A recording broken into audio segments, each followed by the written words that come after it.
Assalamualaikum warahmatullahi wabarakatuh. Bismillahirrahmanirrahim. Allahumma sholli ala sayyidina Muhammad. Ada kejadian yang sedikit memilukan. Masjid Raya di Makassar itu mimbarnya dibakar oleh seseorang yang ternyata orang Islam. Dengan motif berdasarkan wawancara dan juga berdasarkan apa yang disampaikan oleh Ustadz Dasat Latif, orang itu di rumahnya orang tuanya sering berantem atau apa sehingga dia tidak betah di rumahnya, akhirnya sering tidur di masjid itu. Tetapi oleh takmir atau pengurus masjid itu diusir, tidak boleh tidur di situ, mungkin dengan alasan karena tidak sholat jamaah lengkap dan hanya numpang tidur.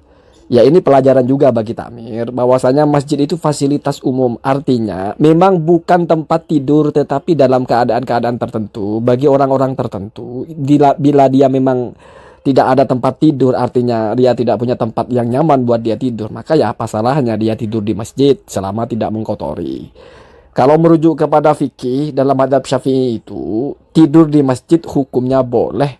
Bahkan jangankan haram, makruh saja tidak. Syarah Al-Muhadzab karya Imam Asy-Syarazi di poin Ar-Rabi'atu yajuzu an-naumu fil masjidi. Bagian keempat, yajuzu boleh an-naumu tidur fil masjidi di dalam masjid wala karohata dan tidak makruh. Artinya bolehnya itu bukan hanya boleh tapi makruh, enggak. Boleh secara umum, secara utuh gitu, mubah gitu. Tidak haram, tidak makruh apalagi haram. Indana menurut madhab kami atau menurut madhab Syafi'i.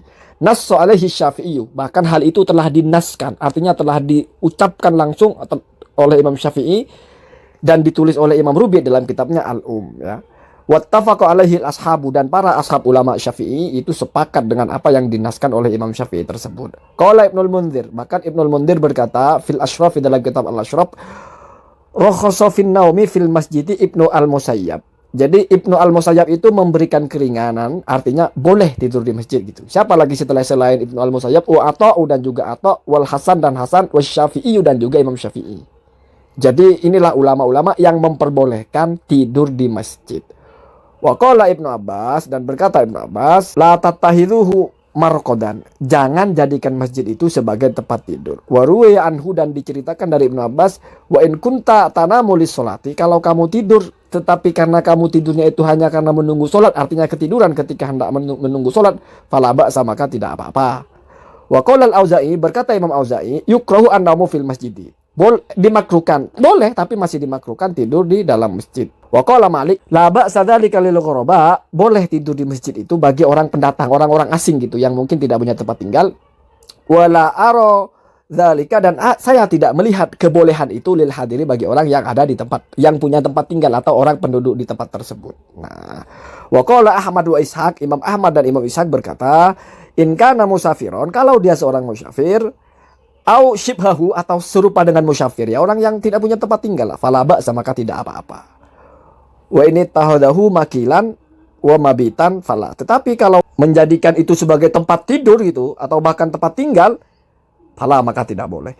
Jadi artinya begini, memang ulama berbeda pendapat, tetapi seberbeda-berbeda pendapatnya pun tetap membolehkan kalau keadaan-keadaan tertentu, seperti orang yang dalam perjalanan, seperti orang yang mungkin memang dia tidak punya tempat tinggal, artinya punya alasan-alasan tertentu. Orang yang di rumahnya tidak nyaman, entah karena ada masalah bapak ibunya berantem atau apa. Jadi inilah kita mengaktifkan sisi-sisi masjid, daripada orang-orang berantem di rumah terus dia larinya ke diskotik atau larinya ke tempat-tempat yang bermaksiat, lebih baik dia lari ke masjid. Setidaknya kalau tidur di masjid masih dibangunkan, masih ada kemungkinan untuk sholat. Setelah dia sholat, siapa tahu masalahnya akan tenang. Orang-orang stres, orang-orang yang frustasi, lebih baik dia lari tidurnya di masjid daripada dia malah lari ke tempat-tempat maksiat. Kenapa? Karena setiap tempat itu mengandung keberkahan, dan la khilafa fi andal masjidah maka non fihi barokatun. Ya, tidak ada yang tidak sepakat bahwa masjid itu pasti tempat yang penuh berkah. Ini untuk para takmir ya. Jangan terlalu ekstrim. Oke, mengunci masjid boleh kalau khawatir ada yang hilang, kalau khawatir ada yang rusak atau terganggu masjid tersebut. Kalau hanya orang tidur di mana, kata Ustadz Dasar itu kan masjidnya lantai bawah itu memang semacam aula gitu, sementara tempat sholatnya di atas, artinya di bawah itu memang tempat singgah orang-orang tidur, orang-orang istirahat. Kan namanya di masjid raya ya, di tengah-tengah kota kan banyak pendatang-pendatang gitu kan, mereka ingin melepas lelah gitu. Jangan dilarang-larang hal semacam itu. Atau walaupun mungkin ada orang-orang tertentu yang menjadikan rutinitas dia tidur di situ mesti punya alasan tertentu, maka jangan langsung diusir. Kenapa? Karena orang sudah merasa banyak masalah, di rumahnya ada masalah, terus ingin berteduh di tempat yang menurut dia aman satu-satunya yaitu di masjid, diusik pula, ngamuk gitu orang ya. Semoga ini menjadi pelajaran bagi kita, selalu berkomunikasi, jangan main usir-usir saja. Kenapa? Karena kadang-kadang orang punya alasan yang kita tidak paham, sehingga kita butuh tanya dulu.